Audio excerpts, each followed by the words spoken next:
Часть 5. От зенита к надиру. Глава 21.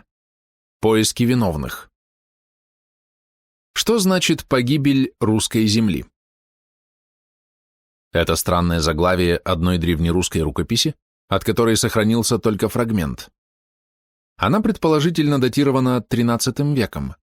Считается, что она написана по поводу одного из вторжений монголов в 1223 или 1238 году. Но оставим этот спор филологам. Этнологу важнее другое. Автор трактата не только предполагает возможность погибели большого, сильного и богатого этноса, но и уверен в том, что это в XIII веке произошло.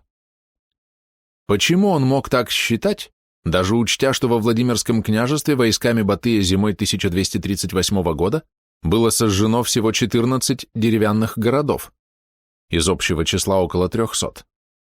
Да и эти были весной отстроены заново. Вместе с тем его пафос, эрудиция и патриотизм вне всякого сомнения. Надо думать, что в утраченной части текста было нечто столь важное, что в наше время и представить трудно. Мы, люди XX века, так привыкли к эволюционной теории, что дискретность, разрывность исторических процессов нами не воспринимается. В наше время кажется, что русские происходят, если не прямо от пятикантропов, то как минимум от скифов, конечно, пахарей. А древние русичи XII века совсем свои, вроде двоюродных дедов. Поэтому все разговоры о старении этноса, о культуре золотой осени, о потере традиций и обновлении стереотипов поведения оскорбительны для наших великих предков.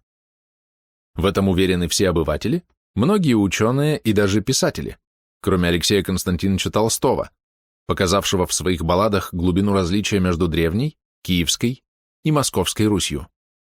Оно не меньше, чем между Римом Цезарей и Римом Пап, и там и тут оно не в культуре, а в нравах и обычаях, то есть в поведенческих стереотипах, значит в этногенезе, а не в модификациях институтов, государства, церкви, сословности, архитектуры и тому подобного. Не замечать глубокий кризис XIII века ученые и историки не могли, хотя объяснить его с позиции эволюционизма было сверхтрудно. Но выход все-таки нашелся и был многими принят. Этот кризис и последовавшую за ним погибель долгое время приписывали южным соседям русской земли. Только в XX веке эта концепция подвергнута критике. Попробуем разобраться в проблеме, сделав экскурс в историографию. В русских источниках XII-XIII веков Половецкая степь именуется землей незнаемой. Это удивительно, потому что до 1093 года, а тем более в X веке, русские свободно ездили в Тьму-Таракани в Крым и даже через степи Северного Кавказа до берега Каспийского моря. И вдруг в Лаврентьевской летописи под 1252 годом про Андрея Ярославича Владимирского сказано «побеже в неведомую землю». И тоже в слове о полку Игореве и в повести временных лет. Лихачев поясняет, что это название употребляется не в качестве точного географического термина, а в качестве эмоционального определения Половецкой степи. Это не совсем так. В повести временных лет под 1093 годом неизвестная страна, в смысле чужбина, действительно эмоциональный оборот. А в текстах XIII века то же слово звучит как географический термин. Но это тем более странно, так как название утвердилось за Южной степью после победоносных походов Владимира Мономаха и резкого сокращения русско-половецких столкновений. Напрашивается мысль, что знания древнерусских географов в XIII веке уменьшились, и половецкие степи, ранее прекрасно знакомые, стали неизвестными землями. Такой регресс в науке иногда наблюдается. Познание и забвение меняются местами. Была ли борьба леса со степью? Итак, в XII веке бывшая степная окраина Киевской Руси превратилась сначала в землю незнаемую, потом в Большой Луг и, наконец, в дикое поле, завоеванное русскими и их союзниками-калмыками лишь в конце XVIII века. Но тогда изучение этой страны пришлось начинать заново. Степные просторы Северного Причерноморья всегда были удобны для развития скотоводства. поэтому в Восточную Европу переселялись азиатские кочевники. Разумеется, эти миграции вызвали столкновения с местным населением, славянами, хозяйство которых было связано с лесными массивами и речными долинами. Однако кочевое хозяйство не может существовать вне связи с земледельческим, потому что обмен продуктами одинаково важен для обеих сторон. Поэтому мы наблюдаем наряду с военными столкновениями постоянные примеры симбиоза. Печенеги после разгрома при Либурне осели в Добрудже и стали союзниками Византии.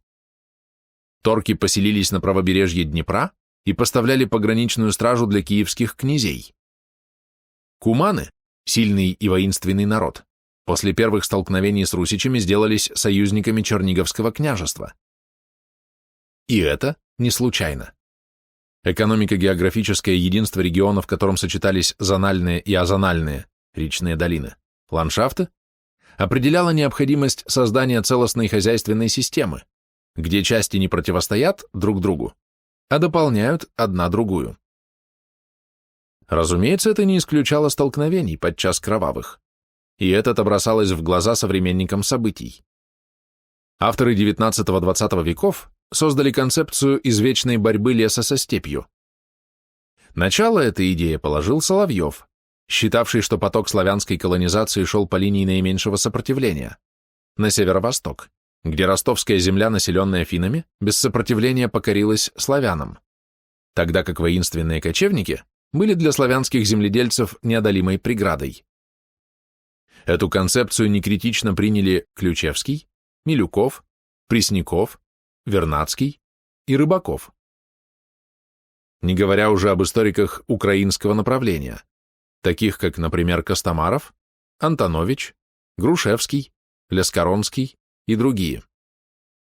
Однако прежде чем согласиться с этой концепцией, взглянем на факты исторические и географические, учитывая, что последние были вне поля зрения Соловьева. Северные и южные соседи Руси.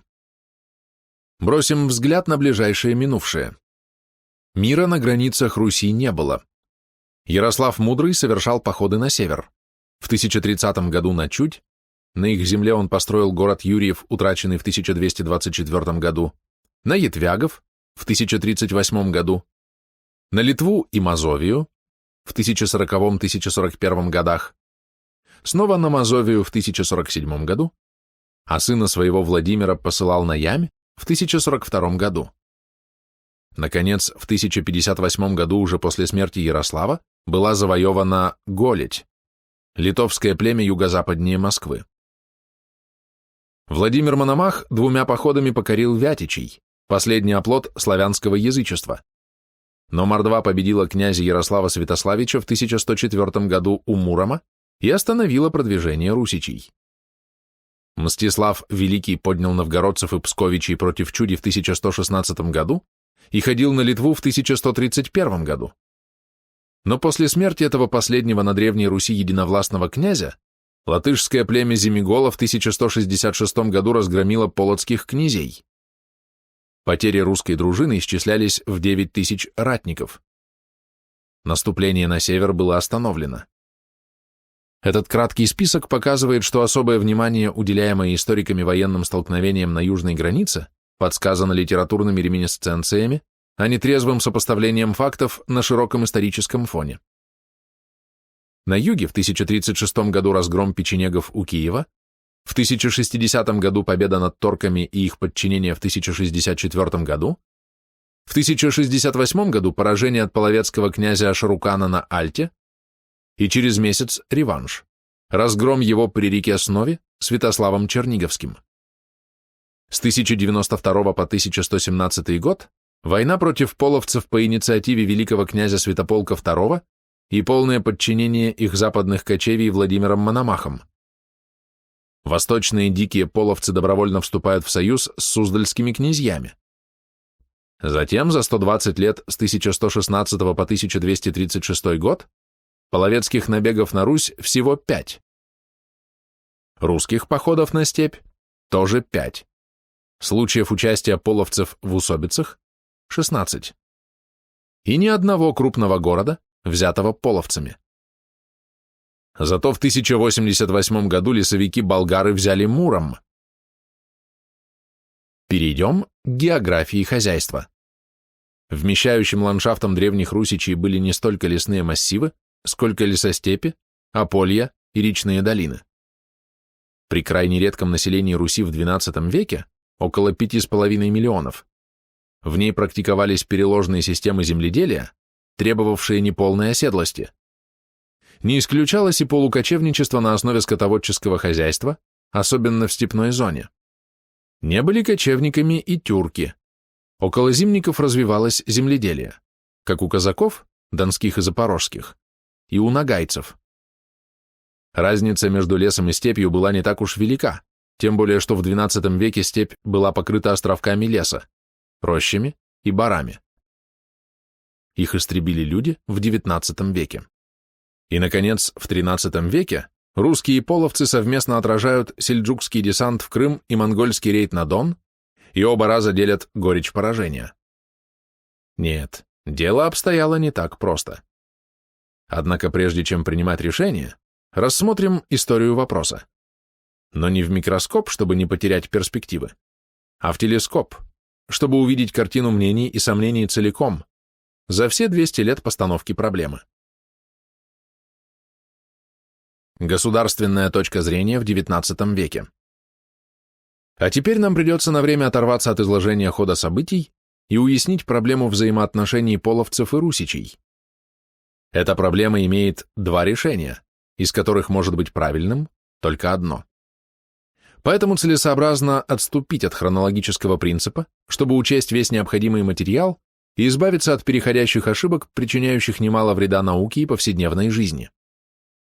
Ведь то, что при обывательском подходе кажется простым, на самом деле сложно, и совсем не так, как представляется на первый и невнимательный взгляд.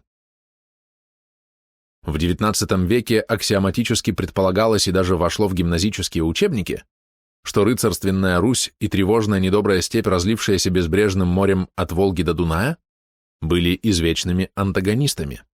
В наше время это мнение оспаривается как предвзятое и не соответствующее фактам, зафиксированным строго и беспристрастно.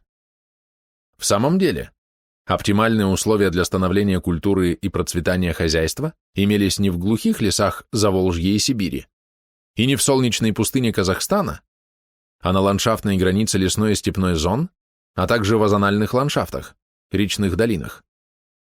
Аборигены леса и степи научились жить в этническом симбиозе, обменивались излишними продуктами труда и не образовывали химер, несмотря на частые смешанные браки.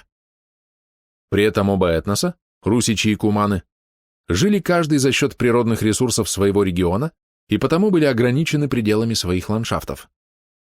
Но тогда почему появилась и укрепилась концепция извечного антагонизма Руси и степи, и насколько она соответствует несомненным фактам истории? Этому вопросу придется уделить особое внимание. Для русских историков, не только летописцев, в XVI-XVII веках половецкая проблема была не актуальна. Война на юго-восточной границе шла беспрестанно, но противниками России были государства, входившие в мусульманский суперэтнос – Крым, Казань и Османская империя, ибо уже во время Великой Замятни в Золотой Орде степной суперэтнос в Западной Евразии распался на составные части и исчез как целостность.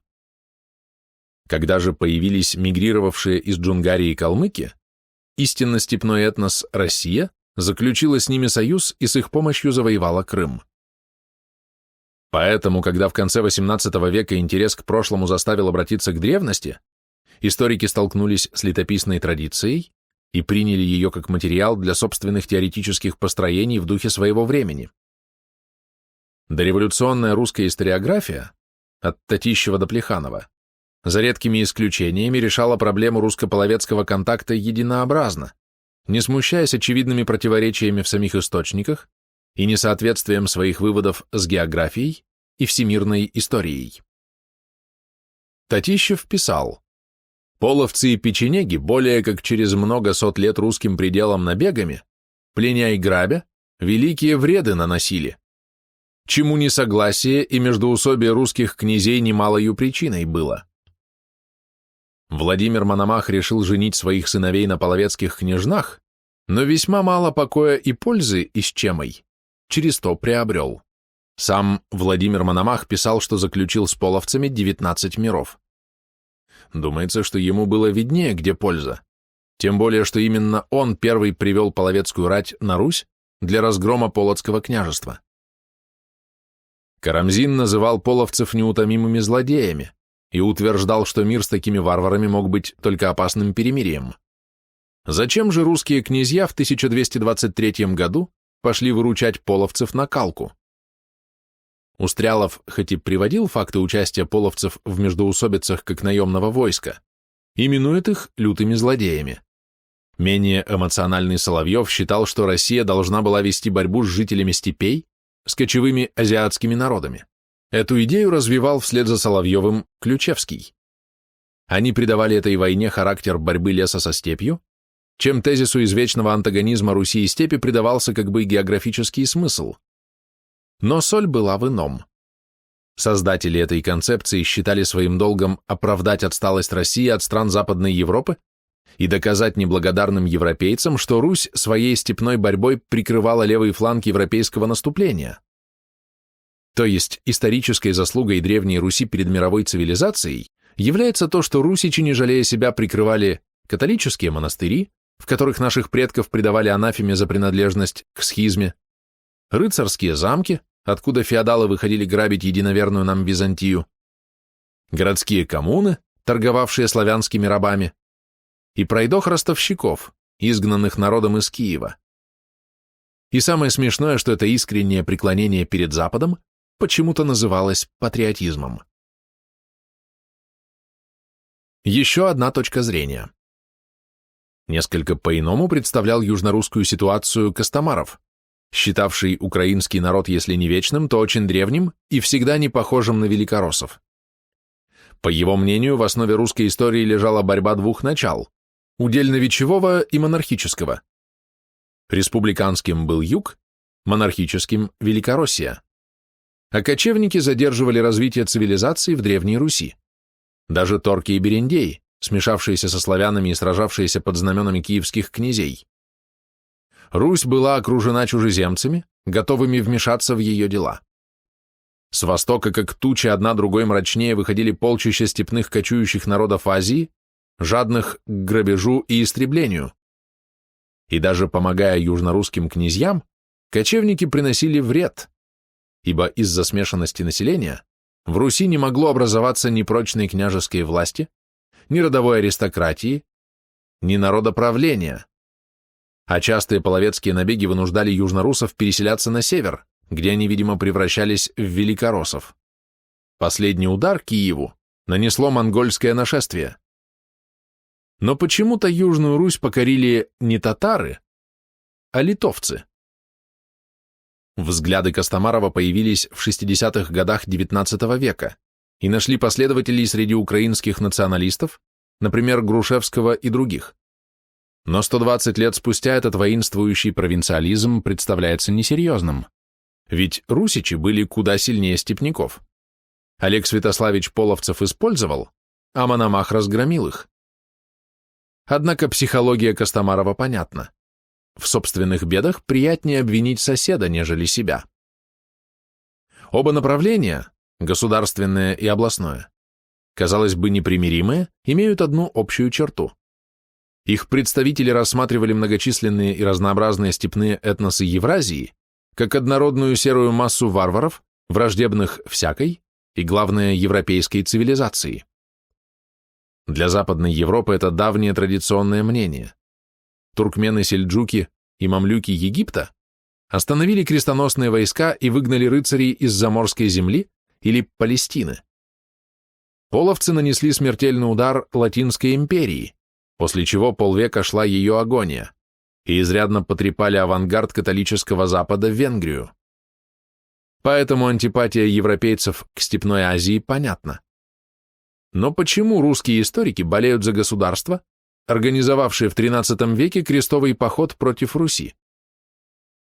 Натиск на восток, начавшись в XI веке, продолжался в XIII веке и в XIV веке, когда были завоеваны литовцами Киев и Чернигов, и в XVII веке, когда поляки сожгли Москву.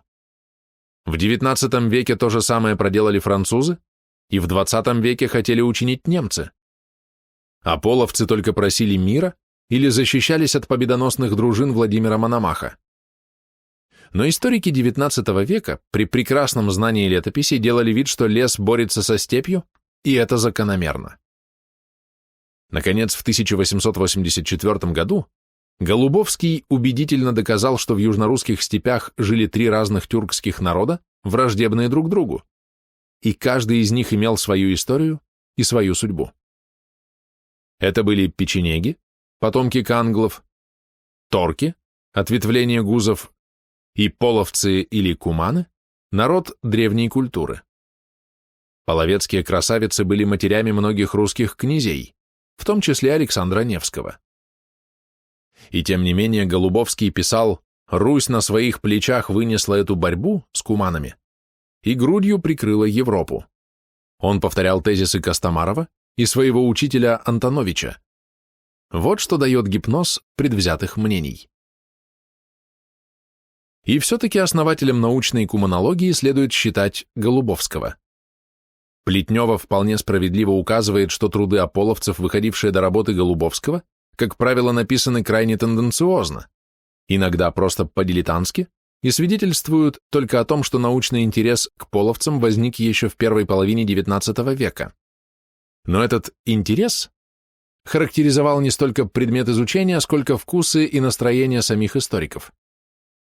Голубовский не выступил против господствовавшего предвзятого мнения о служебной роли России по отношению к Западной Европе, зато его исследования дали возможность историкам XX века открыть серию подлинно научных исследований без ненужной и навязчивой тенденциозности. Достоинство научной монографии определяется степенью полноты достоверного материала по данной теме и на заданном уровне исследования. Одному человеку такая задача не под силу.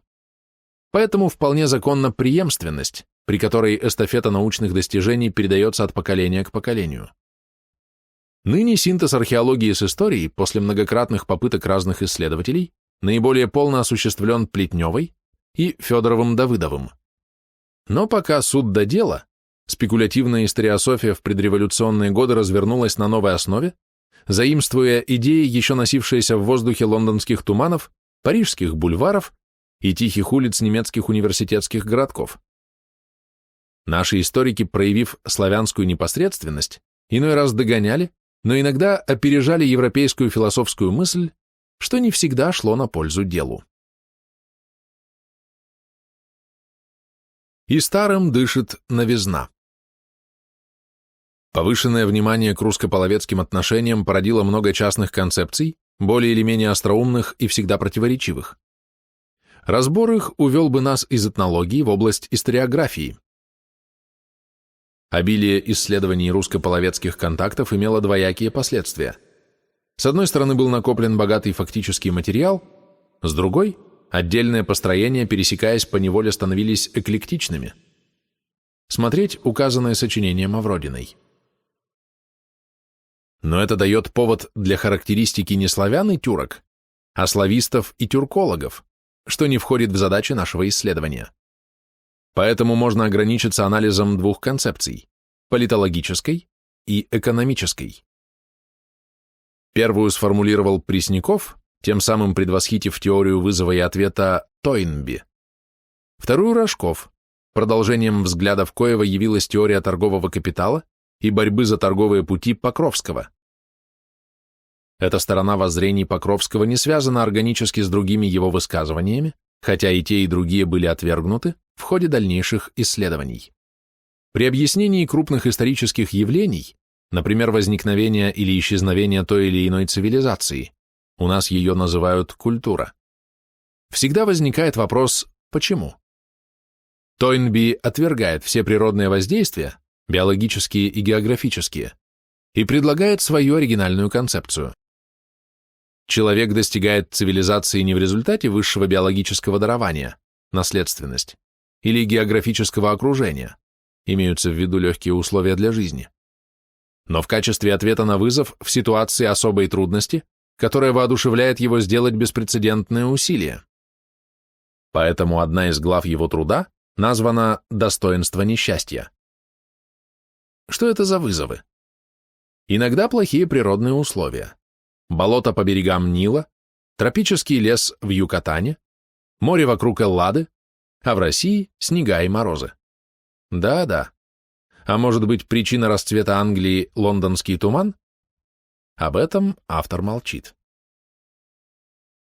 Вторая группа вызовов – нападения иноземцев, что, по мнению Тойнби, тоже стимулирует развитие цивилизаций, потому что нападения надо отражать. Как пример фигурирует Австрия, которая будто бы потому обогнала Баварию и Саксонию, что на нее в XVII веке напали турки. Но, как известно, турки напали сначала на Болгарию, Сербию, Венгрию, Византию, на что те ответили капитуляцией. А от Вены турок отогнали гусары Яна Собеского, которых турки в тот момент не вызывали. Пример не подтверждает концепцию, а противоречит ей. Это длинное отступление вызвано тем, что Пресняков, независимо от Тойнби и даже ранее его, 1907-1908 годы, дал такое же объяснение расцвета Киевского княжества. Угроза со стороны кочевников из южных степей вызвала создание в Киеве военной княжеско-дружинной организации, но за свое служение делу европейской культуры Киевщина заплатила ранним надрывом своих сил. Еще один вариант концепции извечной борьбы леса со степью. В интерпретации Преснякова непонятно многое, если не все. Киев был захвачен не печенегами, а варягами. Печенеги долгое время были союзниками Игоря и Святослава, трагическая смерть которого является эпизодом, заслуживающим отдельного исследования. И потом печенеги поддерживают Ярополка и Святополка против Владимира и Ярослава, то есть участвуют в усобицах не более. Нападение на Киев в 1036 году связано со сменой религии, а в то время это означало смену политической ориентации. Торки просят у Всеволода I союза и место для поселения. Половцы через месяц после случайной победы на реке Альте разбиты на голову Святославом Черниговским при Снове. Причем 3000 русичей оказалось достаточно против 12 тысяч куманов.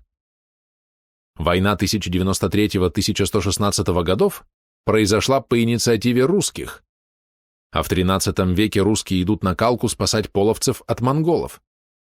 С чего бы это? Да и сам принцип. Если одной необходимости достаточно, чтобы создать сильное государство, то почему они создаются так редко?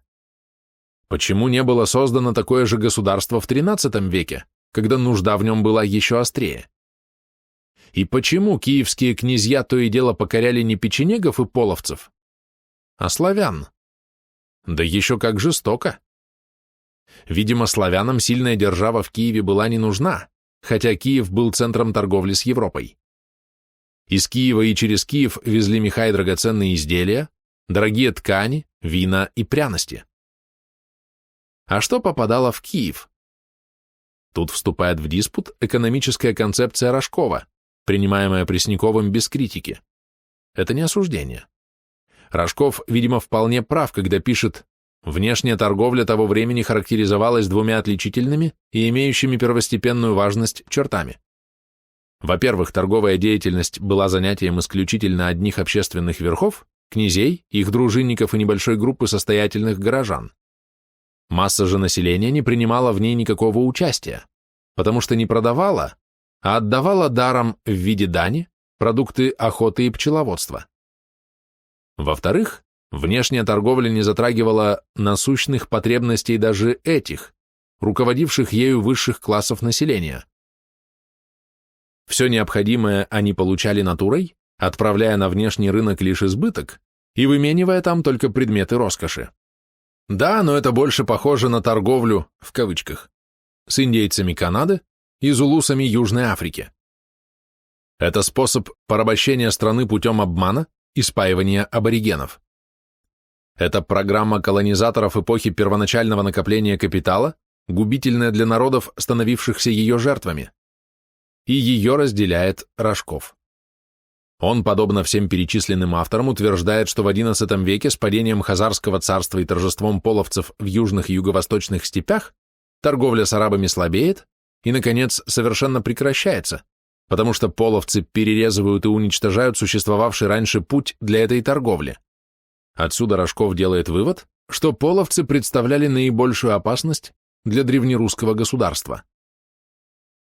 Рожкову следовало бы поинтересоваться делами халифата, который в X-XI веках поделили карматы, дейлемиты и сельджуки. Война там шла непрестанно. Некому было торговать, и нечем. Надо бы знать, что купцы в степи от Китая до Германии пользовались неприкосновенностью, за что платили пошлины. Но главное не это, а то, зачем русским была дефицитная торговля.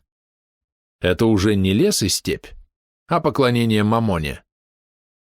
С началом XX века преклонение перед дефицитной торговлей у ряда историков превращается в навязчивую идею, унаследованную некоторыми советскими историками от минувшей эпохи историографии проблемы. Лященко усматривал в кочевниках диких степей юга причину замедленного исторического развития восточных славян. Как это понять? Неужели восточным славянам так было нужно бесплатно в виде дани отдавать свои меха через князей купцам и ростовщикам? Юшков оплакивает разгром хазарского каганата, государства хищных работорговцев и спекулянтов, как отрицательное явление в экономическом развитии Руси. Толочко указывает, что оборона и охрана торговых путей возглавлялась киевскими князьями и велась в интересах всей Руси. А почему же Киев был подвергнут разграблению? Сначала суздальцами в 1169 году, а потом черниговцами в 1203 году. Даже Каргалов, весьма недоброжелательно относившийся к малым народам нашей Родины, пишет, что в XII веке редкая усобица обходилась без того, чтобы тот или иной князь не приглашал к себе на помощь поганых. Следовательно, половцы и русские уже составляли единую этносоциальную систему, причем число русских достигало 5,5 миллионов, а половцев – несколько сот тысяч. Ну и, конечно, торговые отношения Руси с Востоком в XII веке приостановились. Из инвентаря древних погребений исчезли восточные бусы. Жаль, конечно, но ведь на восток перестали поступать русские меха, да и иноземные купцы лишились большей части доходов. Но зато сократился налоговый пресс на население. Прокормить князя с дружиной славянским мужам было легко, а вот насытить мировой рынок, пожалуй, не под силу.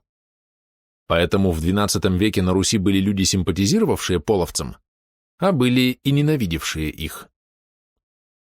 А ведь если подумать, то эта точка зрения не так уж оригинальна. Ранее было показано, что черниговские и северские князья научились находить общий язык с половцами. Владимир Мономах говорил с половцами с позиции силы. С одной стороны, он подавил их самостоятельность и включил западные кочевья в состав русской земли. С другой, заключил с половцами 19 миров, то есть использовал их как союзников против других русских князей. Обе позиции исключили несправедливость в отношении половцев. С ними князья умели договориться, и даже, пожалуй, лучше, чем между собой. Современникам Мономаха интерпретация событий XII века историками XIX-XX веков показалась бы нереальной. Но, как было указано ранее, была и третья программа, правда только в Киеве, при дворе великого князя Святополка Изяславича. Ее проводили уные, юные, сподвижники Святополка II. Название не говорит об их истинном возрасте. Это просто название партии, опиравшейся на купеческий капитал и имевшей польско-немецкую ориентацию. Именно эта партия толкала великого князя на войны, потому что пленных продавали в рабство купцам, увозившим их в Регенсбург и Венецию для дальнейшей перепродажи в Египет. Греки были конкурентами этих купцов, и потому митрополия была в оппозиции Святополку II, а Киево-Печерская лавра, соперница митрополии, Святополка поддерживала. В лавре же работал Нестор. Ориентация летописца очевидна. Так вот, куманофобия XII века была программой заграничных купцов и их прихлебателей в Киеве. Им она была выгодна, и их позиция объяснима. Историки XVIII-XIX веков еще не успели изучить историю Великой Степи и фантазировали на ее счет. А вот для науки XX века эти фантазии неуместны. Взгляды именно этой партии повторяют перечисленные авторы.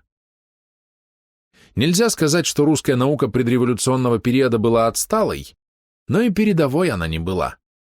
Юридическая школа сомкнулась с экономической в самом остром вопросе истории Древней Руси, проблеме восточных соседей. И вывод обеих школ был один – бей дикарей. Как это совпадает с известным решением индейской проблемы?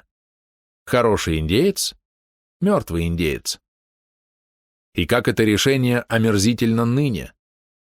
Сами американцы стыдятся того, что их предки выдавали премии за скальп индейца, как за хвост волка. У нас, к счастью, нет причин стыдиться прошлого.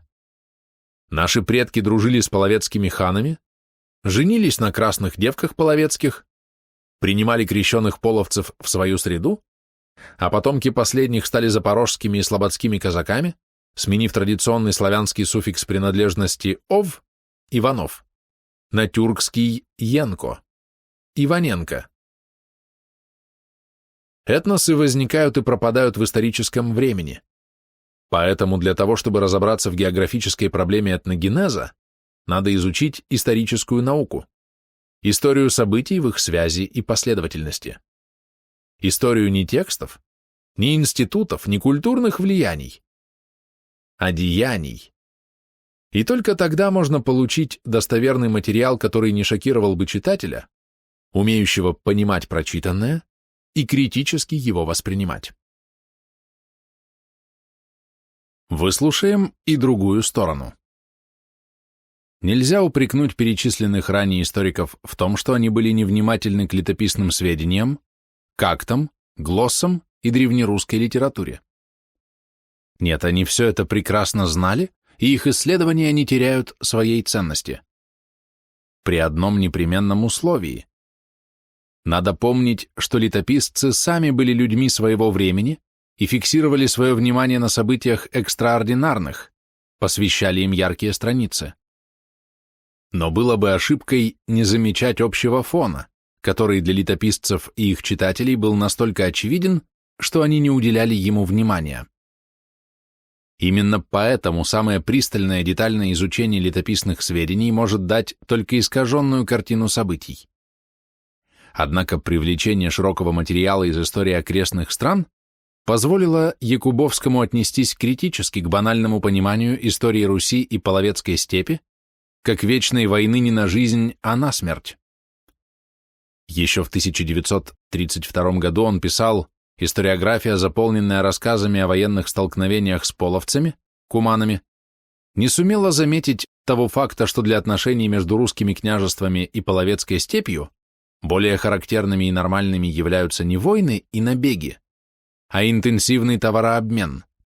С еще большей уверенностью высказались по этому поводу другие исследователи, компетентность которых не вызывает ни малейшего сомнения.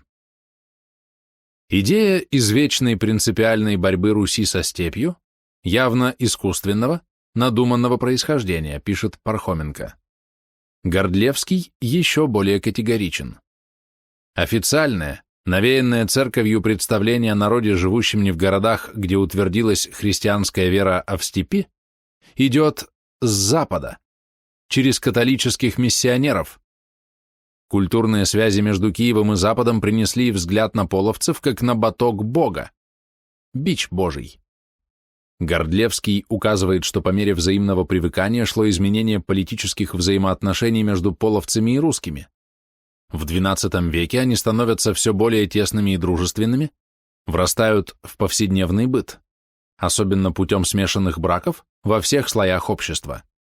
Итак, перед нами две взаимоисключающие концепции, с обеих сторон солидно аргументированные, вследствие чего проблема остается открытой. Попробуем решить ее панорамным методом, так как разбор летописных текстов нами проделан в специальной работе, благодаря чему отслоена достоверная информация, на которой можно базировать широкие выводы. Куманофобия основана на безусловном доверии к оценкам автора слова о полку Игореве. Однако, хотя гениальность и древность поэмы не подлежат сомнению, критическое восприятие ее, как и всякого источника, обязательно. Оценки часто основаны на личных симпатиях автора, его связях, вкусах и целях, которые нам, потомкам, неизвестны. Достоверность информации может быть установлена только соотношением суждения древнего автора с бесспорно установленными фактами. Достаточно проделать такое сравнение, чтобы убедиться, что автор слова о полку Игореве был пристрастен. Зато вторая концепция соответствует несомненным фактам. С X по XIII век невозбранно функционировали торговые пути из Киева к Черному и Азовскому морям, и посреди степи стояли русские города – Белая Вежа на Дону и Белгород в низовьях Днестра, что было бы невозможно при постоянных военных столкновениях, которые имели место внутри самой Руси, княжеские междоусобицы. Что же касается политического единства степных народов, якобы способного противостоять киевской державе в X-XII веках, то это миф. Постоянные столкновения из-за пастбищ усугублялись институтом кровной мести, не оставлявшей места для примирения, а тем более объединения. Степной хан скорее мог договориться с русским князем, считавшим, что за удаль в бою не судят, нежели с другим степняком, полностью связанным родовыми традициями. Поэтому-то покинули родную степь венгры, болгары и аланы, уступившие место азиатам, печенегам и торкам, которых в сибирских и аральских степях теснили куманы, именно в то время, когда в русской земле креп могучий киевский каганат. Так можно ли думать, что этому суверенному государству могли угрожать разрозненные группы беглецов? Тем более, что кочевники не умели брать крепости. А набеги и контрнабеги – это малая война, характерная для Средневековья. Когда же Владимир Мономах навел порядок на Руси и в 1111-1116 годах перенес войну в степь, половцы были разбиты, расколоты на несколько племенных союзов и нашли себе применение в качестве союзников тех князей, которые нанимали их за плату. Независимые или дикие половцы остались за Доном и стали союзниками суздальских князей. Действительно, если бы половцы не капитулировали своевременно, а продолжали войну против Руси, то они были бы начисто уничтожены. Телеги, запряженные валами, движутся по степи со скоростью 4 км в час, а по пересеченной местности еще медленнее. Зато русская конница на рысях могла проходить 15 километров, а хлынцой, быстрым шагом, 8-10 километров. Значит, кочевья были фактически беззащитны против русских ударов, тем более, что легкая половецкая конница не выдерживала натиска тяжеловооруженных русских, а маневренность не имела значения при обороне жен и детей на телегах. Наконец, половецкие зимовья не были ни мобильны, ни укреплены, тогда как русские крепости надежно защищали их обитателей, а лес – всегда удобное укрытие для беглецов. Половецкие ханы были бы неразумны, если бы они не учитывали всех этих обстоятельств. Но они были умны и предпочитали союзы с князьями черниговскими, галицкими и суздальскими против киевских, поскольку те опирались на торков, враждебных половцам. Именно поэтому киевское летописание столь неблагосклонно к половцам. Надо полагать, что черниговские летописцы писали то же самое про торков и черных клобуков, но их сочинения, к сожалению, не сохранились. Заселенная половцами степь разрезана широкими речными долинами, где сохранилось местное население, не подчинившееся пришельцам и не слившееся с ними. Это были потомки христианских хазар, бродники. Наличие их лишало половцев надежного тыла и делало их положение крайне неустойчивым. Да и сами порядки, которые половцы принесли с собой из Сибири, не соответствовали той ситуации, в которую они попали в Европе. Решающую роль в ослаблении куманов сыграло, с одной стороны, их слишком широкое распространение, от Алтая до Карпат, а с другой – широко практиковавшаяся эмиграция, например, в Грузию, куда по приглашению Давида IV в 1118 году уехал хан Атрак с 45 тысячами воинов.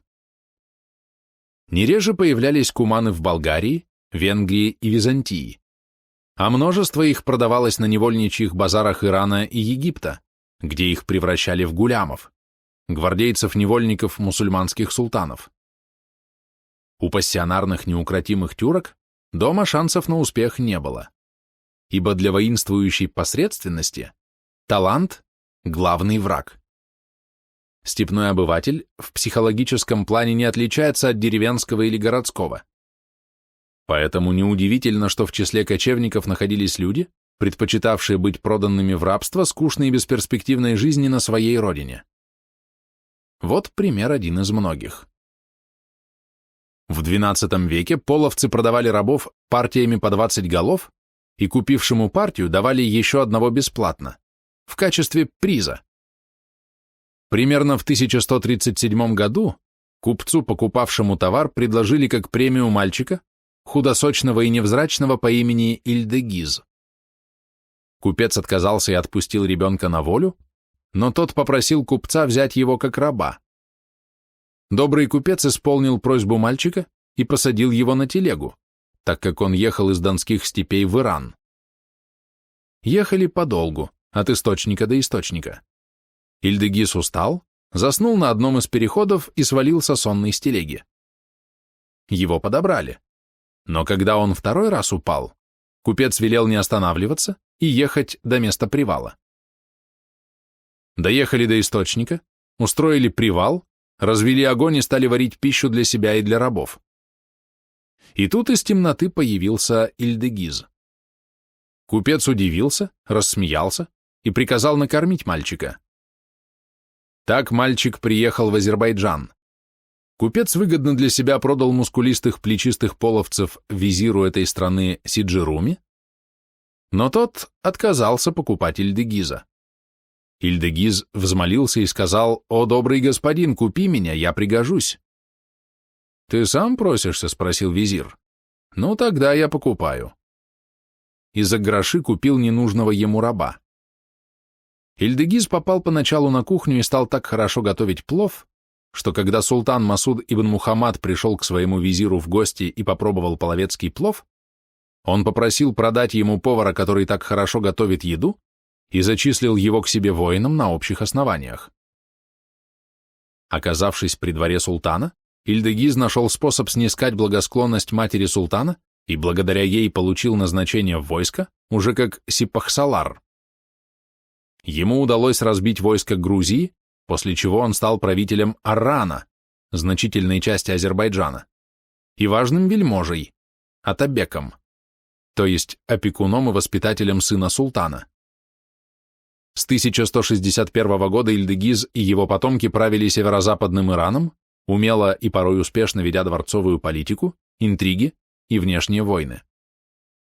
Низложены они были лишь в 1225 году Хорезмшахом Джиляль-ад-Дином, опиравшимся на врагов куманов канглов. Вывод напрашивается сам собой. Мусульманская цивилизация 300 лет вытягивала из гомеостатичной степи свободную энергию и гасила ее внутри себя. Процесс был стихийным, неуправляемым и неочевидным для современников аберрации близости. Однако он ослабил оба суперэтноса и сделал их жертвой монголов, находившихся в XIII веке в фазе подъема. А сами половцы? Этнос, прошедший все фазы развития и не потерявший первозданной целостности, не рассыпавшийся розно, оказывается в состоянии гомеостаза, неустойчивого равновесия с вмещающим ландшафтом, нарушающегося за счет столкновений с соседями, воздействий колебаний климата или стихийных бедствий. Но если такие воздействия не влекут гибели этноса, то он восстанавливает присущий ему характер жизни и борется со всеми попытками его изменить. В стабильных условиях тянуть так можно долго. Но при появлении хищных соседей такой этнос обречен. Так произошло и с половцами. Обоснование. Вряд ли стоит сомневаться, что Русь была сильнее половецких союзов, но она удержалась от ненужного завоевания. Все шло само собою. В условиях почти ежегодно заключавшихся миров и брачных договоров многие половцы начали уже в XII веке переходить, часто целыми родами, в христианство. Даже сын и наследник Кончака Юрий был крещен. Пашута подсчитал, что, несмотря на рознь русских князей, половецкие набеги коснулись лишь 1/15 территории Руси, тогда как русские походы достигали Дона и Дуная, приводя половецкие становища к покорности. Процесс этнического старения проходил у куманов неуклонно, но медленно. Это оставляет возможность найти их место в расстановке политических сил.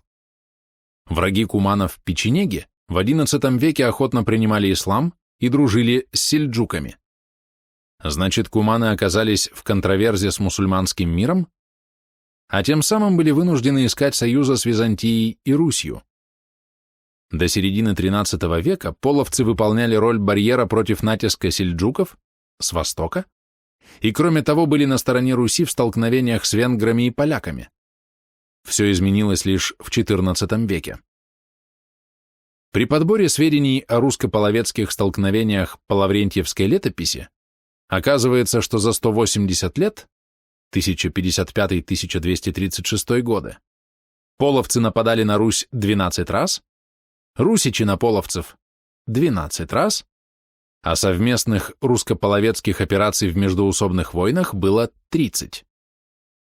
Но если мы рассмотрим период после походов Мономаха, завоевавшего степи от Дона до Карпат, то характер столкновений изменится значительно.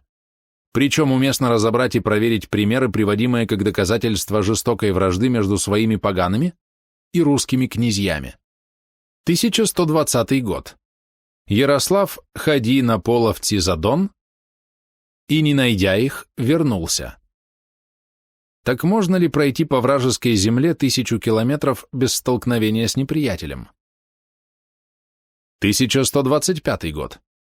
Битва с половцами Ярополка на самом деле набег половцев на торки проклятые, кровных врагов половцев, которым Ярополк Владимирович оказал помощь. 1152 год. Тогда же Мстиславу Изяславичу поможе Бог на половці, самех прогна, а веже их пойма, и коне, и скоты их зая, и множество душ христианских от полони. Это «тогда же», в кавычках, происходило во время похода Юрия Долгорукова на Изяслава, когда в 1149 году Юрий призвал на помощь половцев. В 1152 году сын Изяслава Мстислав нанес удар союзникам своего противника, то есть налицо обычное участие половцев в междоусобице. 1153 год. Посла Изяслав сына своего Мстислава на половці к Песлу, за не пакостяхуть, тогда посуле. Он же не дошед до них и взвратися вспять. 1154 год. Тое же весны, пришедше половці воеваша по Роси.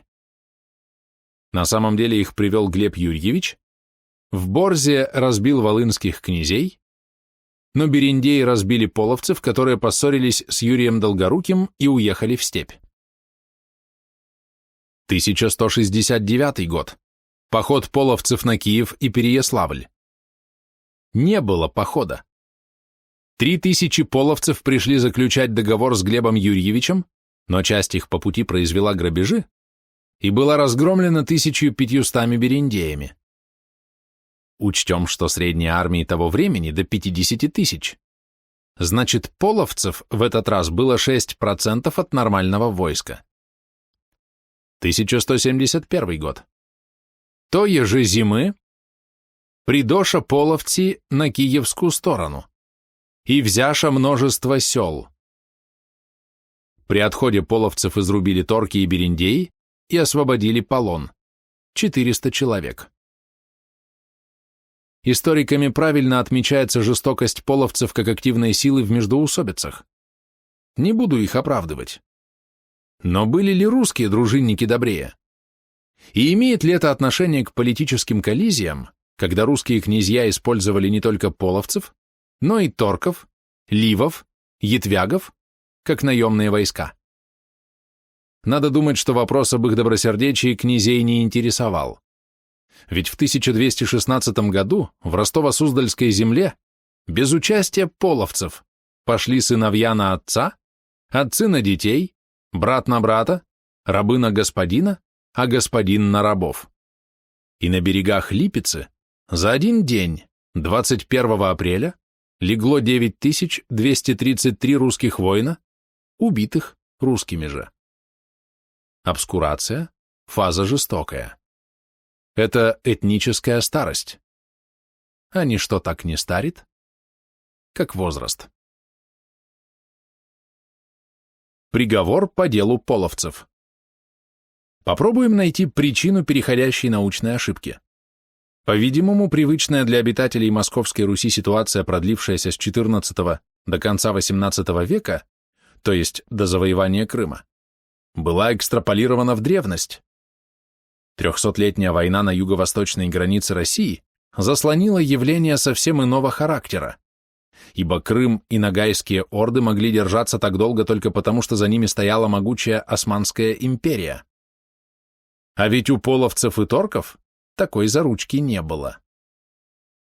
Даже в гимназических учебниках, формировавших мышление будущих историков, фигурировал выдуманный термин «степняки-кочевники», хотя на самом деле этносы, населявшие Великую Степь, различались между собой и по способу хозяйства, и по быту, и по религии, и по историческим судьбам. Достаточно было этого не учесть, чтобы верный вывод стал недостижим. Да и вялая Древняя Русь XII-XIII веков мало походила на московскую, энергичную, трудолюбивую, набухавшую новой пассионарностью. Нам, людям XX века, привычны ритмы акматической фазы, молодость и зрелость этноса. Поэтому нам трудно представить, что наши предки, уступившие нам место в жизни, дожили до глубокой старости, в которой тоже есть свое очарование, но не то, которого мы ждем. Дискретность этнических процессов трудно представить людям, воспитанным на эволюционизме. Но ведь и тем было трудно преодолеть средневековые представления об истории как простой смене правителей. Однако, если победить врожденную косность мышления, нам удастся избавиться от многих недоумений, избежать многих натяжек и приблизиться от ответа на вопросы «что» и «как» к ответу на вопросы «почему» и «что к чему» и на Руси, и в Половецкой степи. Все авторы, упомянутые ранее и опущенные, рассматривали проблему с одной стороны – русской, то есть предвзято. А если бы то же самое и таким же способом написал чудом уцелевший половецкий историк? Все получилось бы наоборот и столь же неполноценно. Вот, например, Каргалов перечисляет операции суздальских и черниговских князей, в которых участвовали половцы, и делает вывод, что половцы – плохие люди. Грушевский пишет о губительных походах суздальцев и смолян на Киев и осуждает кацапов. Что это? Два равноценных подхалимажа или наука? А ведь можно обойтись без профанации проблемы. Греков предложил отказаться от традиционного упрощенного взгляда на кочевников, как на чисто внешнюю силу по отношению к Руси. Могущество Руси по сравнению с разрозненными ордами было несомненно, и поэтому те выступали то наемниками, то федератами, постепенно обрусевая и втягиваясь в общую жизнь киевского государства. Большой вклад в решение проблемы внесла Плетнева, введя периодизацию половецкой истории. Действительно, если бы кто-то захотел сопоставить отношения России с Францией и написал бы, что они всегда дружили, вряд ли бы его одобрили. Отношения государств меняются, и закономерности перемен непросты. Огрубление же дает не только научную ошибку, но и повод к шовинизму и расизму, что уже совсем глупо и дурно. Поэтому попробуем предложить решение, исключающее нарушение научной историографической методики.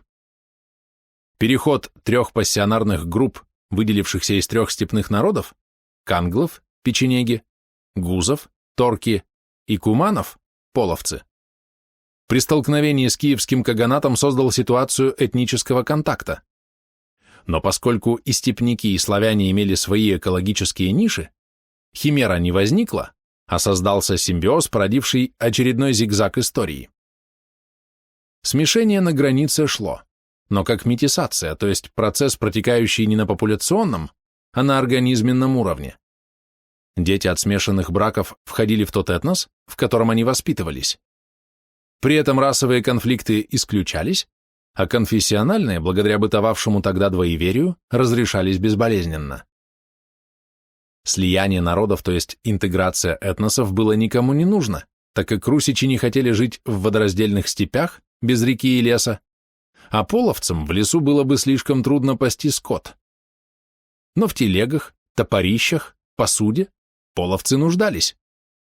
А русским было удобно получать по дешевым ценам мясо и творог.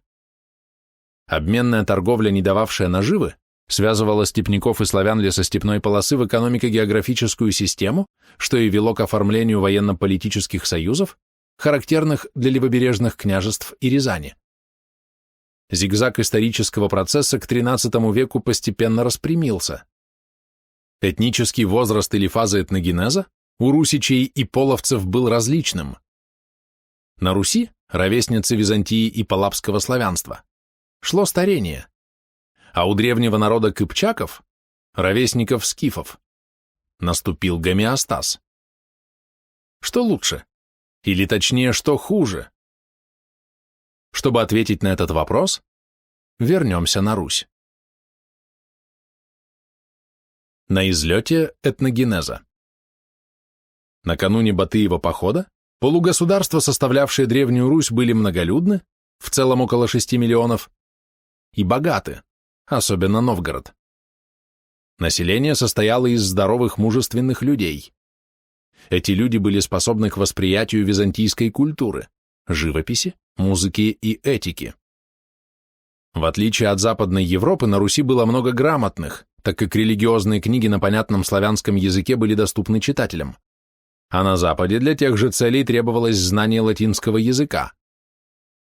И тем не менее, люди Запада в XIII веке шли в крестовые походы, добивались от королей хартий, обеспечивавших горожанам права, а феодалам несменяемость, спорили в университетах о сущности идей, реалии они или просто названия, имена. Государства расширяли границы, то есть шли локальные процессы этнической интеграции, и несмотря на непрекращавшиеся войны, целостность суперэтноса была для всех очевидна независимо от того, кто сможет его возглавить, император или папа.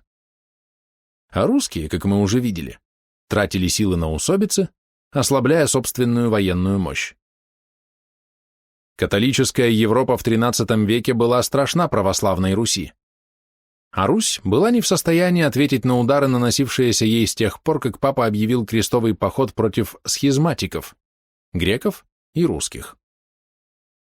Французский дипломат XIII века Вильгельм Рубрук писал, что братья Тевтонского ордена легко покорили бы Россию, если бы принялись за это, но, как известно, этого не произошло. Рубрук произнес эту сентенцию в 1253 году, через 13 лет после падения Киева. Но надо думать, что его оценка расстановки сил отражала ситуацию предшествовавшей эпохи. От Батыева похода до гибели Гуюка в 1248 году. Монгольский рейд и в XIII веке и позже производил сильное впечатление на всех историков, считавших нашествие татарских полчищ столь опустошительным, что страна, подвергшаяся ему, оправиться не могла. Доказать это было легко. Даже слишком легко. На наиболее обобщенном уровне исследования констатировалось внезапное возникновение огромной державы, просуществовавшей 240 лет. Отсюда следовала декларация «злые монголы всех убили» и торжествовали на трупах. На мелочеведческом уровне, подборе цитат из первоисточников, получается сходный вывод, так как можно подобрать любые цитаты, а противоречащие опустить. Этим способом можно «доказать», в кавычках, все, что хочет историк или его заказчик.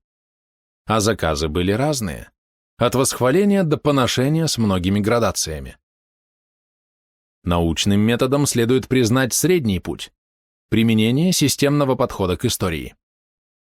В системологии рассматриваются не отдельные факты и элементы и не предвзятые оценки, а связи между событиями, невидимые очевидцу и неизвестные позднему интерпретатору. Зато они видны историку широкого профиля, обобщающему не цитаты, а факты, отслоенные от эмоций информаторов и интерпретаторов. Конечно, при этом исследователь наступает на горло собственной песни, но это надо делать для получения достоверного результата, да и ради исторической справедливости.